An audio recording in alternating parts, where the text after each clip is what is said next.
우리 하나님의 크신 은혜가 이곳에 앉아있는 우리 모두의 마음속에 풍성이 넘치는 귀하고 소중한 시간이 되기를 기원합니다. 아멘. 1월을 시작하고 현립교회로 왔었는데 12월 마지막을 이렇게 마무리합니다. 올 한 해를 돌이켜봤을 때 하나님의 은혜가 참으로 기뻤고 또 하나님의 축복이 함께해 주셨음을 인하여 감사드립니다. 아멘. 그리고 무엇보다도 우리 현립교회 식구들하고 이렇게 가까이 하나님께 예배드리고 서로 간의 사랑을 많이 나눌 수 있었음을 인해서 감사드립니다. 아멘. 한 달에 한 번 현립교회 오는 것이 많이 행복했었습니다. 저희도 행복합니다. 자, 이제 우리 또 같이 하나님의 성경 말씀 디모데전서 3장 15절에 있는 말씀을 우리 같이 봉독하도록 하겠습니다. 시작합니다. 만일 내가 지체하면 너로 하나님의 집에서 어떻게 행하여야 할 것을 알게 하려 함이니 이 집은 살아계신 하나님의 교회요 진리의 기둥과 터이니라. 아멘. 저는 오늘 이 말씀을 본문으로 삼아서 교회를 향하신 하나님의 마음이라는 제목으로 같이 이 시간을 나누기를 원합니다. 말씀에 앞서서 어느 의사의 간증을 한번 들어보기를 원합니다. 가난한 환경 속에서 어렵게 의과대학을 졸업한 무렵 나는 드디어 지겨운 가난에서 벗어날 수 있겠다는 빛나는 희망과 포부로 들떠 있었다. 자, 이제 나는 큰 부자가 되는 거야. 비록 빚을 얻어 병원을 개원했지만 1년만 벌면 충분히 갚을 수 있을 거야. 이 빚만 갚고 나면 그때부터 돈은 저절로 들어오게 되니까 많이 버는 것은 시간 문제야. 그런데 웬일인지 개원 첫날부터 사고가 일어나더니 계속해서 크고 작은 사고들이 끊이질 않았다. 심지어는 분명히 성공적인 수술이었음에도 불구하고 환자의 상태가 수술 전보다 더 악화되어 결국 죽음에 이른 사건까지 발생했던 것이다. 그래서 1년이 지난 뒤에는 빚을 갚기는커녕 더욱 많은 빚더미에 둘러싸이게 되었다. 그러던 어느 날 저녁 나는 유난히도 무겁고 착잡한 심정으로 무작정 길을 나섰다. 정처 없이 이 거리 저 거리를 배회하던 발길은 어느새 허름한 에르당 문 앞에 머물러 있었다. 그 당시 나는 지푸라기라도 잡고 싶었던 심정이었기에 생전 처음 교회로 들어가 그리스도인들이 하듯이 십자가 밑에 엎드렸다. 기도를 한 번도 해보지 않았기 때문에 무슨 말을 해야 할지 막막해서 그저 하나님 저를 도와주십시오라는 말만 되풀이하고 있었다. 그런데 그때 나의 마음에 조용한 음성이 메아리쳤다. 의사로서 너의 목표가 올바로 세워져 있느냐? 그렇다면 먼저 환자들의 건강을 생각하라. 그리고 최선을 다해 그들의 건강을 되찾아 주어라. 이러한 마음의 소리가 들려오는 순간 나의 전신은 무언가로 얻어맞은 것처럼 화끈거리고 두근거렸다. 그날 예배당에서의 떨리는 경험은 나를 새로운 의사로 다시 태어나게 하기에 충분했다. 그 이후부터 나의 목표는 돈을 버는 것에서 환자의 건강을 염려하고 치료해 주는 것으로 새롭게 바뀌었다. 그리하여 새로워진 목표 아래 변화된 나의 병원을 찾아오는 환자들은 대부분 건강한 웃음을 얻어갔으며 그와 동시에 나에게도 많은 돈이 들어오게 되었다.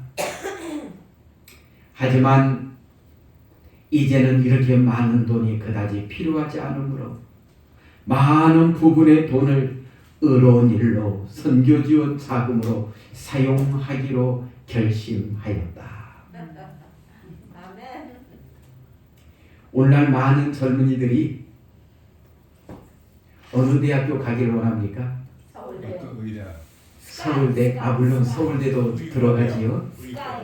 그러나 의과대학 가기를 정말로 원합니다. 그러지요? 네. 그런데 그들의 마음 속에서 정말로 의대를 가고자 하는 그 마음의 동기가 뭘까요? 돈. 홍 목사님 어떻게 이렇게 자신 있게 말씀하셔요? 나도 그런 마음이 있었어. 오늘날 제가 이제 학교 교목으로 한국 369 교목으로 한 몇 년 있으면서 이렇게 학생들을 보면은요, 이과에 소속된 학생들의 최고의 꿈은 어디 가는 거예요? 의대 가는 겁니다. 예? 서울대 갈 실력이 돼도 서울대 일반과보다 지방의 의대 가기를 더 좋아합니다. 왜 그렇습니까? 돈 벌 희망이 있으니까. 서울대 일반과 영문학과나 무슨 국문학과나 일반과 가야 나중에 졸업하고 취직하려고 그러면 그 자기 전공 살려서 간들 대단한 거 없습니다. 그래서 우리 삼육대학교 약학과가 있잖아요. 이제 3학년으로 본과 편입해 오잖아요.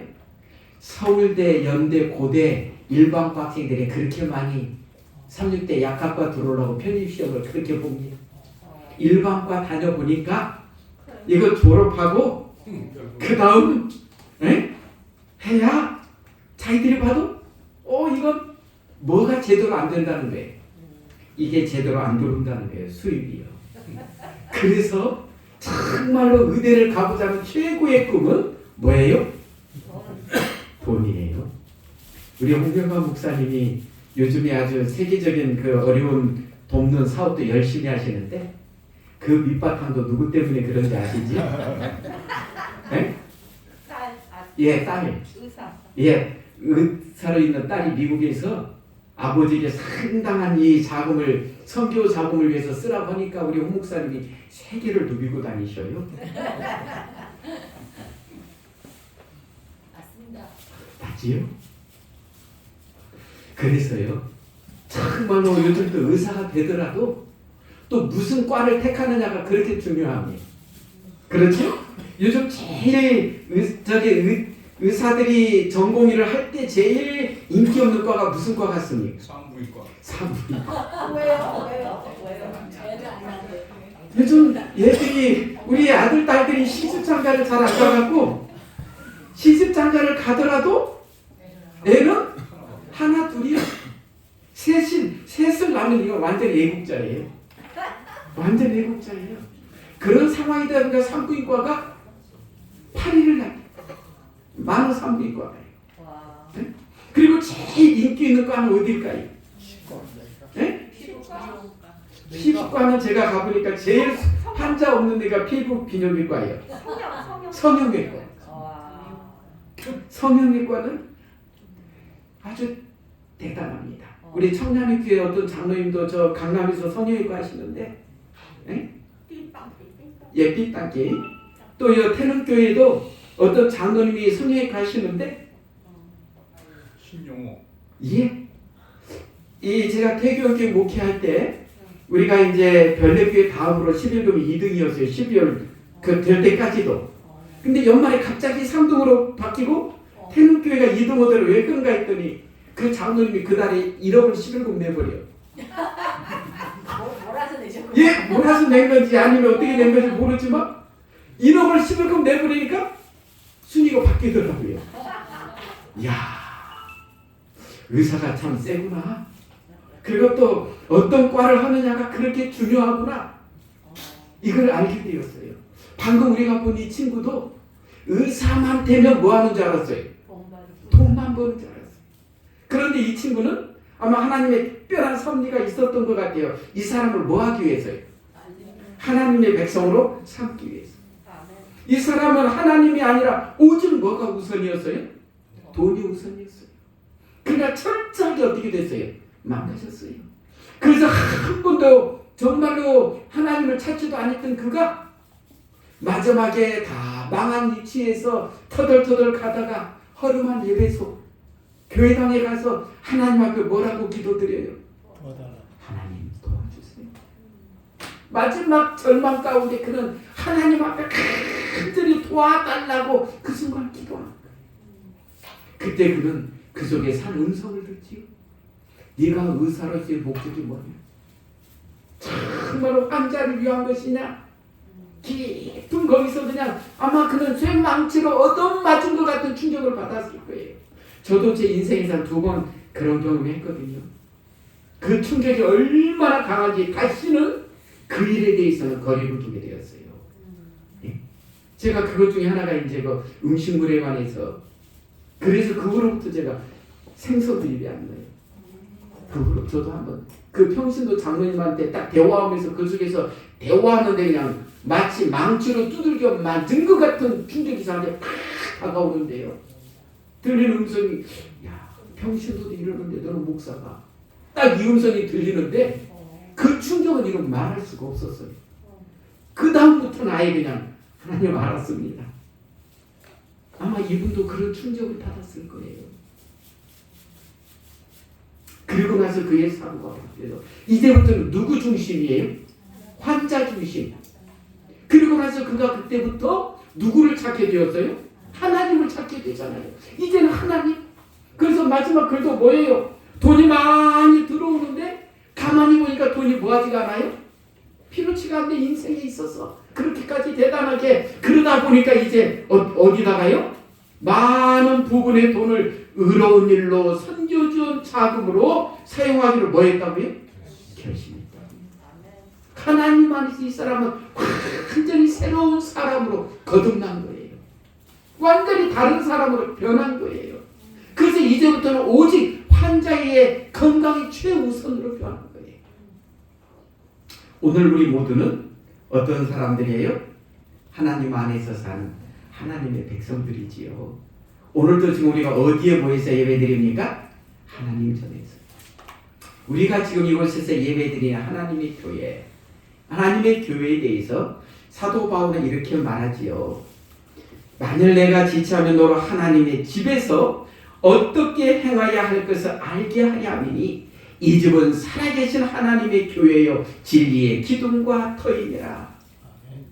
오늘 이 디모데전서는 사도 바울이 하나님의 종으로 교회를 섬기고 있던 디모데에게 보낸 서신입니다. 여기서 사도 바울은 교회에 대한 특별한 언급을 하고 있어요. 하나님의 집이라 하면서 그 다음에 이것을 또 뭐라고 표현해요? 하나님의 교회라고 표현하고 있어요. 그러니까 또한 진리의 기둥과 터인이라고 말하고 있습니다. 곧 이 하나님의 집, 하나님의 교회에 대하여 정말 우리에게 설명하는데 이것을 조금 더 제가 우리 성경 주석에 들어갔더니 이걸 더 잘 이해를 시키고 있더라고요. 집 곧 가족. 그 당시 그리스도인들이 교회의 건물을 소유하지 못했지만 하나님이 개인이든 집단이든 그들 중에 함께 계신다는 생각은 크게 확신을 주었다. 건물은 살아계신 하나님을 반영할 수 없지만 거듭난 그리스도인은 그렇게 할 수 있다.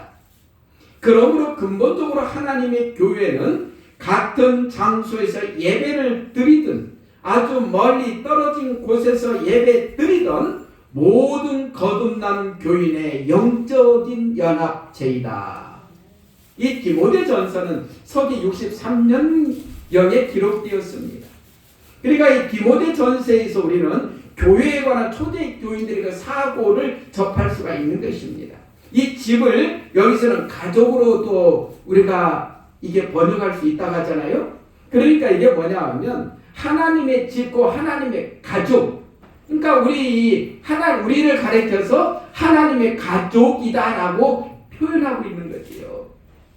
여러분, 이 세상에서 제일 우리하고 가깝고 우리에게 제일 정말로 허물도 없고 친밀한 존재들은 누구던가요? 가족이더라고요. 맞아요, 안 맞아요? 가족보다 친밀한 존재는 없어요. 그리고 가족은 서로의 허물을 뭐 해주기를 좋아해요? 덮어주기를 좋아해요. 그래서 가족이 좋아요. 제가 이곳에 이제 은퇴를 했습니다. 그래도 목사 이름으로 서 있는데 여러분들은 제 허물을 잘 몰라요. 그러나 누구는 제일 잘 알아요? 사모님. 우리 집사람이, 제 집사람이 제일 잘 알아요. 예? 제 집사람이 저의 허물을 여러분들 앞에서 막 이렇게 막 이야기하고 다니면 제가 이 앞에 서서 자신 있게 말씀을 전해요, 못 전해요? 그게 어려워요. 저도 우리 집사람의 장점도 잘 알지만 허물도 너무 잘 알아요. 그러나 제가 성도님들에게 우리 집사람 이런 허물이 있습니다 말을 해요, 안 해요? 하면은 우리 집사람 이 앞에서 올 때마다 특찬을 할 수 있겠습니까? 우리는 서로 그래요. 이 가족의 좋은 점은 서로의 허물을 뭐 해주려고 그래요? 가려주고 덮어주려고 그래요. 이야, 가족이 그렇게 좋아요. 우리는 교회 안에서 하나님 안에서 서로 뭐라고요? 가족이라는 거예요.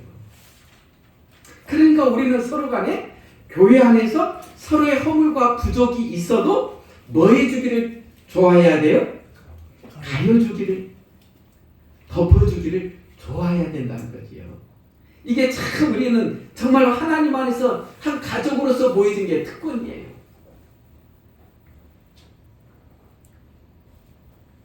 그러면 하나님의 교회에 대해서 좀 더 들어갑니다. 이 교회를 향하신 우리 주님의 사랑을 봅니다. 우리 에베소서 5장 25절 같이 봉독합니다. 시작합니다. 남편들아 아내 사랑하기를 그리스도께서 교회를 사랑하시고 위하여 자신을 주신같이 하라. 저는 여기서 지금 뭐 남편 아내를 이야기하고자 아닌 거고요. 예수님께서 교회를 얼마나 많이 사랑하셨는가. 이 교회를 아까 다른 말로 번역하면 가족이라고 그랬죠. 이 주님의 자녀들, 오늘 하나님의 자녀가 된 우리를 얼마나 많이 사랑하시는가를 지금 보여주는 말씀이에요. 여기서 뭐예요? 그리스도께서 교회를 사랑하시고 위하여 자신을 주심같이 하라. 사랑이요. 나 자신의 목숨을 줄 만큼 사랑했다면 이보다 더 큰 사랑은 없어요. 그러지 않습니까? 우리 예수님께서 우리를 그렇게도 사랑하셨다는 거예요. 그러니까 이게 지금 하나님의 그 사랑의 하나의 모본을 지금 우리에게 보여주고 계시지요. 이렇게까지 우리 주님께서 사랑하셨는데, 특별히 우리 인간을 위해서 돌아가시기까지 사랑하셨는데요. 우리 교회 보내는 권면에 보면 이 세상에 있는 어떤 다른 것이라도 당신의 교회만큼 하나님께 사랑스러운 것은 없다. 하나님께서 이와 같은 일에 열이 있는 돌보심으로 보호하시는 것은 달리 또 없다. 한 가지 질문할게요. 우리 손장로님이 하나님 말고요, 가장 이 세상에서 다른 어떤 것보다도 장로님에게 사랑스러운 존재가 누구입니까? 아니, 박집사님 빼고. 우리 손주들. 아, 손주들. 정말 손주들은 참 이쁘지요? 예뻐요, 안 예뻐요? 정말 예뻐요.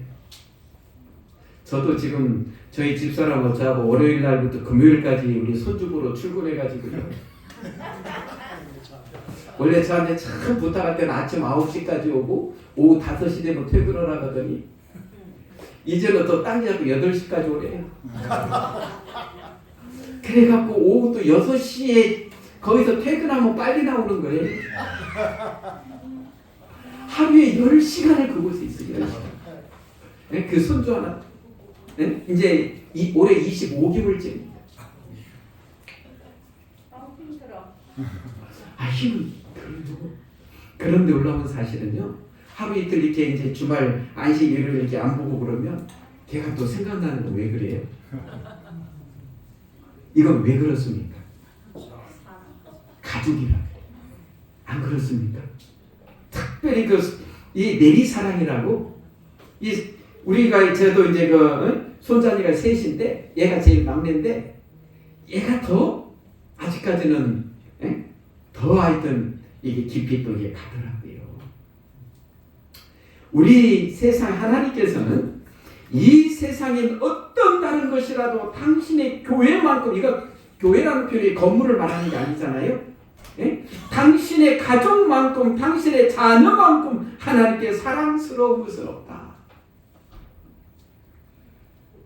우리를 보시면서 그렇게 사랑스러워하시죠. 교회 안에서 우리가 정말 한 가지 조심해야 될 것은요. 여러분들이 어떤 분은 이렇게 교회 안에 있어도 마음에 좀 덜 드는 분이지요. 그래요, 안 그래요? 그 사람에 대해서 좀 안 좋은 말도 나오지다만 하고 싶지요. 그럴 때 생각해야 될 것은요. 내 눈에는 저 양반이 별로인데 하나님께서 보실 때는 어떤 존재라는 거예요. 하나님께서 보실 때에는 최고로 사랑스러운 존재라는 것을 알고서 이렇게 딱 생각하면 섣불리 그분에 대해서 함부로 행동 못해요. 왜요? 하나님께서 가장 사랑하는 존재인데 비록 내 마음이 좀 덜 들지라도 그에 대한 그것은 어떻게 해야 돼요? 그러니까 우리는 하나님의 자녀 이게 생각하지 않는 거예요. 그러니까 교회 안에서는 다 나에게 있어서 어떤 존재들이 돼야 돼요? 가장 귀하고 사랑스러운 존재로 우리가 대해야 된다는 거예요. 비록 마음에 덜 들 때가 있을지라도. 사도행전에 보면은요, 비록 약하고 결함이 있어 보이나 교회는 하나님께서 특별한 의미에 있어서 당신의 최고의 관심을 쏟으시는 대상이다. 교회는 하나님의 은혜가 실현되는 장소로서 하나님은 그 안에서 심령을 변화시키는 당신의 능력을 나타내시기를 기뻐하신다. 우리가 하나님 안에서 어떻게 해야 돼요?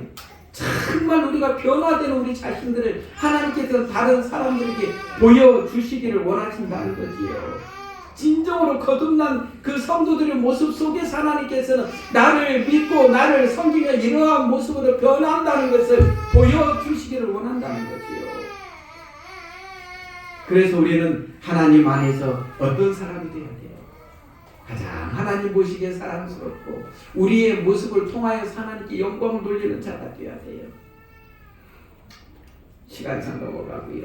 그러면 우리가 진정으로 하나님 안에서 교회를 향하신 주님의 사랑 속에서 사는 우리가 어떤 정말로 삶을 살아야 되는가? 주님께서 어떤 삶을 원하시는가 봤더니 어디 중심의 삶을 살라고요? 교회 중심의 삶을 살라고요. 사도행전 2장 46절 같이 봉독합니다. 시작합니다. 날마다 마음을 같이하여 성전에 모이기를 힘쓰고. 지금 사도행전 2장이지요. 우리는 사도행전 1장에서 예수님께서 하늘로 승천하시는 장면을 봅니다. 그러지요? 그리고 사도행전 2장에서는 오순절 날에 성령 강림의 역사하심을 우리는 접합니다. 그리고 성령의 감동하심을 받은 제자들이 어떠한 또 삶을 살아가는 모습들을 사도행전 2장은 잘 설명하는데 그 중에 하나가 날마다 마음을 같이하여 그들은 성전에 모이기를 힘썼다라고 말합니다. 이 성전은 어떤 성전일까요? 이 당시에 이들이 모였던 성전은 어떤 성전일까요? 다락방? 예, 또요? 자, 들어가 볼까요? 우리 주석의 성경, 우리 바이블 코멘타리에 보면은 관원들이 정죄하여 죽게 한 분을 따르는 자들은 성전을 피했을 것으로 생각할 수도 있다. 그러나 그들은 오순절 전에도 그곳에 자주 출입하였다. 성전은 그들의 주님을 메시아로 알기 이전보다 그들에게 더 소중했을 것이다. 그분을 통하여 제자들은 성전의 하나님을 진정으로 아는 것을 배웠다. 제자들이 성전 안에서 가르치고 예배에 드리도록 허용되었다는 것도 이상해 보일 것이다. 사실 얼마 후에는 그렇게 하는 일이 금지되었다. 이건 예루살렘에 있는 성전입니다. 그렇지요? 자, 성전에 들어갔다 할 때 우리는 이제 여기서 하나 또 알아야 될 것은, 자, 예루살렘 성전을 보면은요, 자, 성소가 있지요, 뜰이 있지요, 네? 그리고 그 밖에 또 큰 뜰이 있어요. 그러니까 이제 그건 완전히 성소하고 약간 성소 앞에 있는 뜰이에요. 그러니까 바로 그 번제단이 있는 뜰이 아니라 이게 보면 어떻게 돼 있어요? 딱 들어가면 성전이 이렇게 딱 사각형으로 돼 있어서 들어가면 뜰이 있고 그 다음에 성소가 있고 지성소가 있잖아요. 이건 뜰 밖에 또 그곳을 말해요. 성전에 모였다는 건 그들이 그곳에 모였다는 거예요. 왜? 성소 안에는 제사장들만 들어가니까 그들은 못 들어가니까요. 그 성전 뜰에 모여서 그들이 하나님께 예배드리기를 좋아했다는 거예요. 어느 기간까지는 허용이 됐다는 거예요. 이게 지금 그 내용이죠. 또 보면 성전의 뜰은 그곳의 평온을 깨뜨리지 않는 이스라엘인들이라는 누구에게나 개방되어 있었음을 기억해야 된다. 이렇게 된 이유의 일부는 사내 들인의 니고데모, 아리마대, 요셉, 가말리엘과 같은 위원들이 있었기 때문인데 이들은 신앙을 받아들여 경계선에 서 있는 사람들이었다. 게다가 이 노란글씨가 중요하더라고요. 게다가 교회는 거룩한 생활과, 그러니까 이 당시 초대교회 그들의 생활이 어땠다는 거예요? 거룩했다는 거예요. 그들이 보더라도 거룩했다는 거예요. 그 다음에 관대한 구제 활동으로, 그러니까 그 당시 교회에서 어때요? 많은 사람들을 구제하는 것을 열심히 했다는 거예요. 대중에게 상당한 인기를 얻고 있었을 것이다. 제자들로서는 그들의 종교를 유두계에서 이탈한 것으로 생각하지 않고 오히려 그것을 완성한 것으로 생각하였다. 그러니까 이 당시 어느 기간 동안에는 예루살렘 그 성전 뜰에서 그들이 모여서 예배드리는 게 허용되었는데, 그렇게 된 이유 중에는 아리마대 요셉이나 니고데모 같은 사람들의 역할이 있었고, 더 나아가 이 당시 교회의 생활이 어때요? 교인들이 굉장히 거룩한 생활을 했다는 거예요. 거룩한 생활, 그리고 구제 활동을 열심히 했다는 거예요. 그러니까 사람들에게 인기가 있었다는 거지요. 그렇다면 한 가지 질문합시다. 우리가 이제 이것들은 참 중요한데, 한 가지 질문은, 그러면 사도 시대에는 주로 어디에서 모여서 그들은 예배를 했는가? 자, 제가 보니까 방금 말한 성전이 있고요. 그 다음에 또 개인집, 다락방, 그 다음에 자매에 맞은 회당이었어요. 그럼 여러분, 회당이라는 건 뭐예요? 성전에서 뜰을 하는데 또 회당에서 모인다는 건 뭐예요? 회당.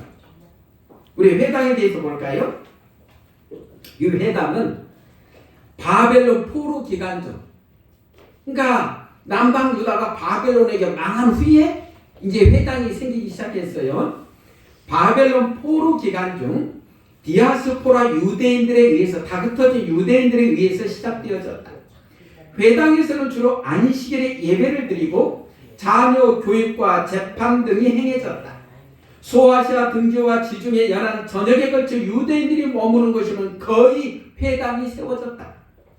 회당 내부에는 이렇게 강대상이 있고, 그러니까 강대상에 강당이 있고, 성경 보관함, 회준석, 등불과 나팔, 예배를 주관하는 회당 장석 등이 있었다. 회당 예배는 기도, 성경 낭독, 설교, 축도 등으로 이루어졌고, 이런 형식은 기독교 교회에서도 채택되었다. 그러니까 회당에서 하나님께 예배 드리던 그런 모습이 지금 이 교회의 예배 모습과 비슷했다는 거죠. 우리가 거기서 왔다는 거지요.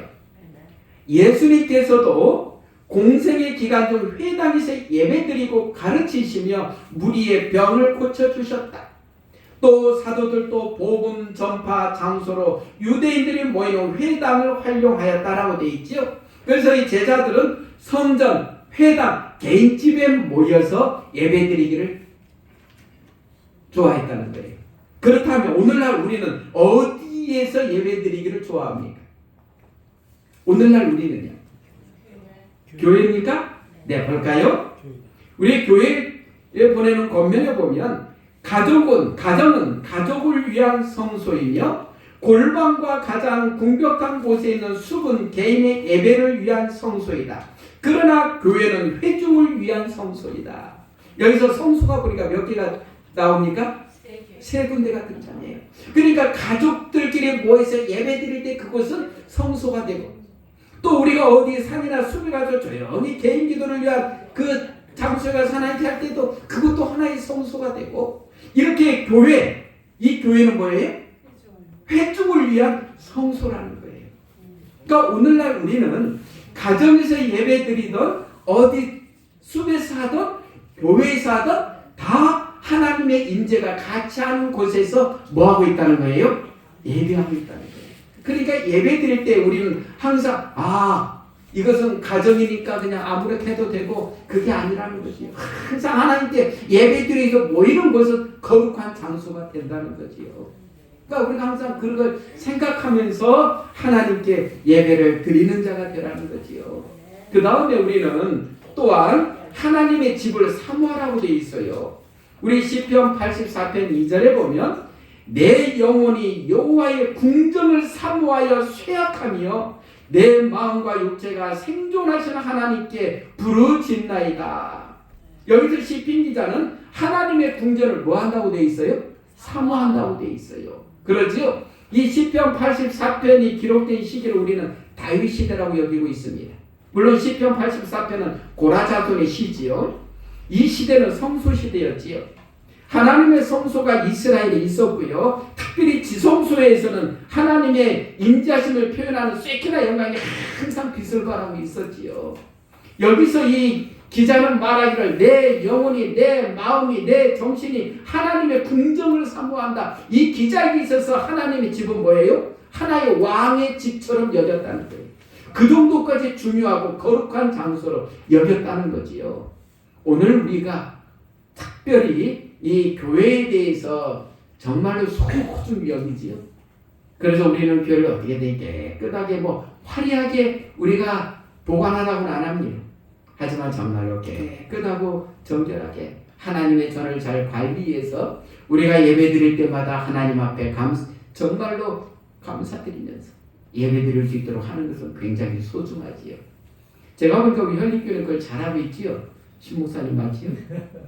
아니, 정말 우리가 같이 하나님께 예배 드리는 장소를 정말로 귀하게 여기는 것 아주 소중합니다.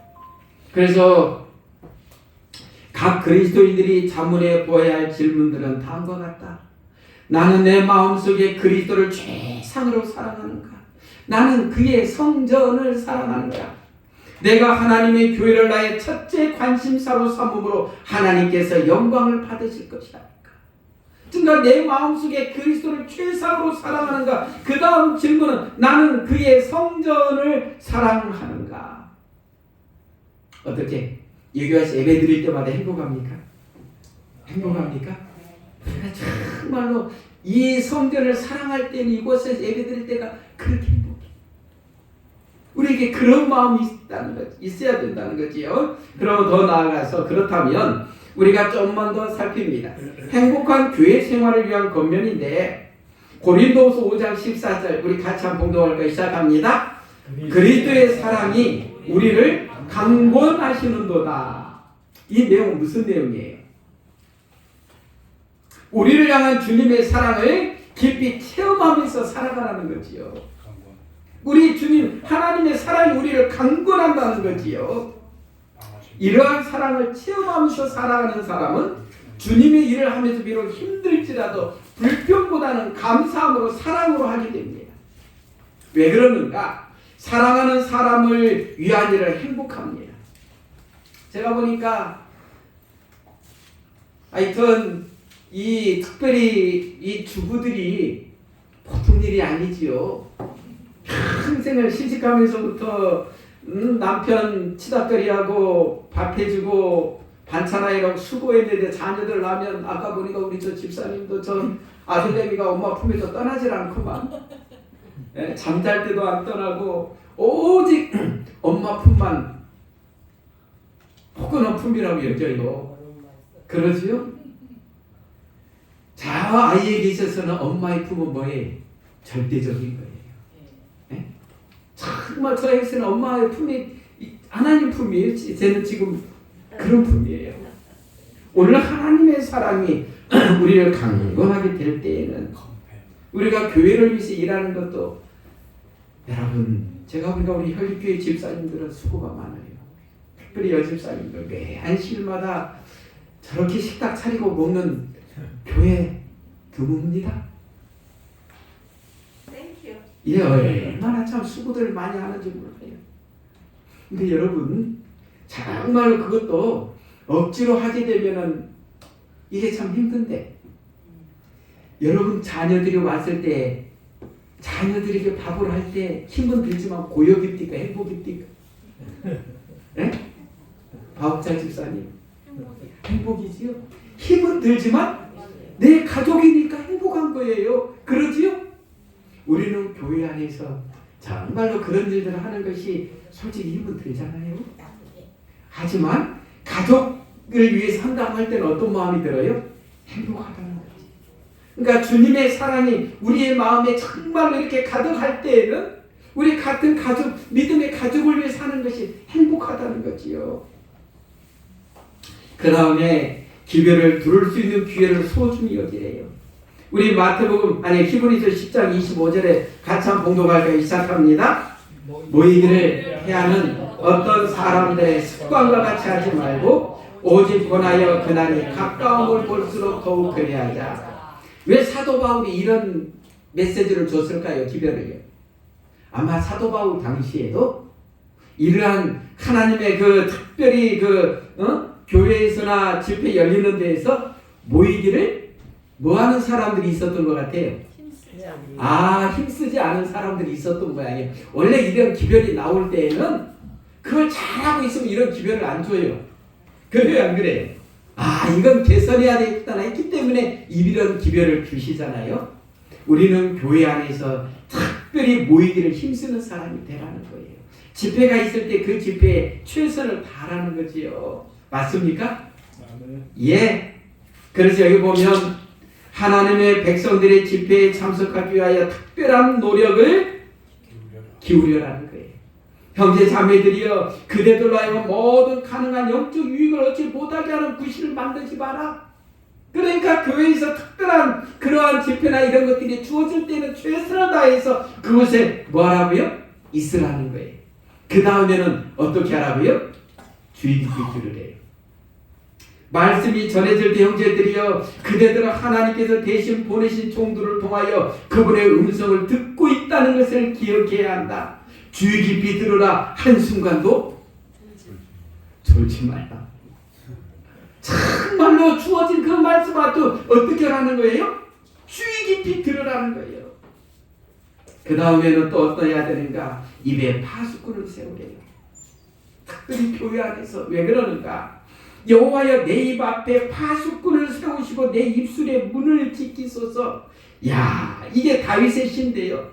다윗도 아마 그런 경험을 많이 했던 모양이에요. 파수꾼은 뭐하는 사람이에요? 적이 오는 것을 미리 발견하고 기별을 전하는 사람이잖아요. 준비시키는 사람이잖아요. 우리 입에도 파수꾼이 필요하다는 거예요. 필요합니까? 안 필요합니까? 우리 홍장로님 필요하죠. 경험해 봤습니까? 야고보서에 보면 우리가 다 실수가 많으니 만일 말에 실수가 없는 자면 그 온전한 사람이라 능히 온몸도 굴레 씌우리라. 맞습니까? 큰 문제는 말로에서 오거든요. 부부싸움도 다 들어가 보면 주로 뭘로 와요? 그 말로 내 마음에 안 드는 말을 했다 이거예요. 자, 이거 한번 볼까요? 입에 파수꾼을 늘 세워 입술의 문을 항상 지킬 자가 누군가? 사람들에 대해서 뭐 하지 말라고요? 악담하지 말라. 악담을 듣지도 말라. 듣는 자가 없으면 악담하는 자가 없을 것이다. 누가 그대의 눈앞에서 악담을 하면 그를 말리라. 그의 말이 부드럽고 억양이 누순한다 하더라도 듣지 말라. 애착심이 있어서 말한다고 하겠지만 보이지 않는 곳에서 그 성품을 해쳤다. 그 말을 듣다 보면 내 성품도 뭐 해준다는 거예요? 해친다는 거예요. 여러분 그런 경험 해본 적 있습니까? 예. 저는 목회하면서요 제 후임자들에게 교인들을 인수인계할 때 어느 누구에 대한 말도 한마디도 안 합니다. 예? 왜요? 그분이 저하고 관계가 비록 약간 소원할지라도 제 후임자하고는 그렇다는 보장이 없어요. 이건 다 서로 간의 관계니까요. 그래서 저는 정말 제 후임자들에게 할 때 어떤 장로님, 어떤 집사님에 대해서 그냥 다 덮고 갔습니다. 왜요? 그건 그 다음 분은 또 저하고 다를 테니까. 특별히 교회 안에서 이것을 주의해야 된다는 거예요. 교회 안에서 가장 큰 악을 낳는 죄들에 속하는 헐뜯은 말과 비난하는 정신을 모든 교회에서 제거하기 위해서 열렬한 노력이 경주되어야 된다. 그러니까 이게 쉬운 것 같으면 이렇게까지 표현 안 하시지요. 그래요, 안 그래요? 정말로 열렬한 노력이 있어야 된다는 거예요. 그러니까 특별히 우리는 교회 안에서 서로 이렇게 비난하고 헐뜯는 그런 것은 없어야 된다는 거지요. 제가 볼 때는 혈기교회는 없지요? 확실하지요? 예? 네, 꼭 그래야 돼요. 우리는 하나님의 가족이니까. 마지막으로 사랑을 나누래요. 자녀들아, 우리가 말과 혀로만 사랑하지 말고 오직 행함과 진실함으로 하자. 제가요, 이 한 글을 보면서 야, 어떻게 이렇게 표현할 수가 있나. 이분이 사랑의 불씨를 가꾸는 지혜 쭉 썼는데 제가 몇 가지만 골라왔어요. 사랑보다 소중한 것은 없다. 산다는 것은 사랑한다는 것이다. 우리는 사랑 때문에 살고 사랑 때문에 죽는다. 사랑 때문에 기뻐하고 사랑 때문에 슬퍼한다. 사랑 때문에 가슴앓이를 하고 사랑 때문에 흐느낀다. 이 상당히 의미 있는 글을 썼어요. 그러지요? 우리가요, 부부간에 서로 사랑하지 않고 기대도 안 하고 남이라면 뭔 말을 해도 한 개로 들고 한 개로 흘리면 되는데, 이건 사랑하는 관계가 되다 보니까 그게 뭘로 와요? 그게 상처로 오지 않던가요? 이건 사랑하는 사람이기 때문에 그래요. 내가 사랑하는 사람이 나에게 이런 말을 안 해줬으면 좋겠는데 하는 기대감이 있어서도 그래요. 또 그러면서 이렇게 말해요. 사랑하면 약한 자가 강해진다. 또한 사랑하면 강한 자는 약해진다. 사랑하면 사랑하는 대상에게 언제나 지게 된대요. 힘이 없어서 지는 것이 아니다. 사랑하기 때문에 지는 것이다. 져주는 것이다. 이럴 때 종종 있지요. 사랑하는 사람은 사랑하는 대상을 향해 이기는 법이 없다. 우리는 사랑하는 대상을 위해 약해짐으로 사랑하고 약해짐으로 친밀해진다. 그래서 사랑은 신비로운 것이다. 그냥 뭐 이기야만이 되는 것이 아닌 게 사랑이더라고요. 오히려 져주는 게 사랑이래요. 그러면서 또 이렇게 말해요. 사랑한다는 것은 살린다는 것이다. 누군가를 사랑할 때 우리는 사랑하는 대상을 살리고 있는 것이다. 사랑은 사랑하는 대상에게 소망을 준다. 힘을 실어준다. 삶의 의미를 준다. 살아야 할 이유를 갖게 해준다. 그러면서요, 제가 그 한 글을 보니까 이 카네키 강초랑 앤드류 카네키의 일화를 갖다 써놨는데 이거 살피고 마치겠습니다. 철강의 창업자인 철강과 앤드류 카네키의 일화입니다. 이 사람은 대단한 부자잖아요. 나중에 그가 공장에서 일하던 시절 같이 일하던 게으르고 불량기가 있는 밥이라는 동료인 카네키가 열심히 일하는 것을 늘 못마땅히 여겨 카네키에게 험한 말들을 퍼붓기도 하였다. 하루는 바비가 카네키에게 폭력을 휘둘렀고 참다 못한 카네키도 그와 함께 싸웠다. 얼마 후 게으른 바비는 공장에서 쫓겨나게 되었다. 돈이 떨어진 바비는 카네키 집에 와서 카네키의 어머니를 속이고 돈을 훔쳐갔다. 이 사실을 안 카네키는 바비 집을 찾아갔다. 바비네 집은 누추했고 눈먼 어머니만 계셨다. 어머니는 카네키에게 회사 동료라고요. 바비는 불쌍한 아이입니다. 잘 도와요 주세요라고 부탁을 하였다. 어머니의 말씀에 카네키는 바비를 돕기로 결심하였다. 그는 공장장을 찾아가 바비를 다시 써달라고 부탁했다. 그러나 공장장은 고개를 가로젓었다. 결국 카네키는 친구 바비를 위해 자신이 인정받고 일하던 공장에 사표를 냈다. 대단하지요? 그리고 바비와 함께 일할 곳을 찾아 다녔다.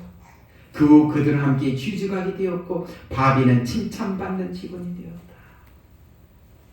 진정으로 사랑을 아는 사람은 이렇게까지 한다는 거예요. 이러한 것이 사람을 변화시킨다는 거예요. 그러지요? 그래서 사랑한다는 것은 살린다는 것이고 누군가를 사랑할 때 우리는 사랑하는 대상을 살리고 있다는 거지. 우리가 교회 안에서 가정에서 이러한 사랑을 나누면서 살면 좋겠습니다. 우리 성경 말씀은 우리에게 이렇게 말씀하죠. 같이 봉독합니다. 시작합니다. 사랑하는 자들아 우리가 서로 사랑하자. 사랑은 하나님께 속한 것이니라. 사랑하는 자마다 하나님께로 나서 하나님을 알고 사랑하지 아니하는 자는 하나님을 알지 못하나니 이는 하나님은 사랑이시니라.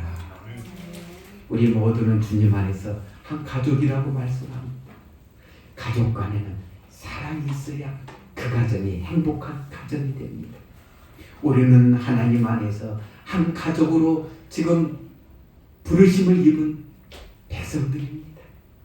우리가 서로 간에 부족이 보여도 서로 간에 연약함이 보여도 그것을 드러내고 나무라기보다 진정으로 덮어주고 용서해주고 사랑으로 감싸주는, 그러므로 인해서 우리 열린교회가 더 많이 행복한 교회가 되고 우리 열린교회를 통해서 더 많은 사람들이 주님께로 와서 구원함에 동참하는 멋있는 등대가 되기를 주님의 이름으로 축원합니다.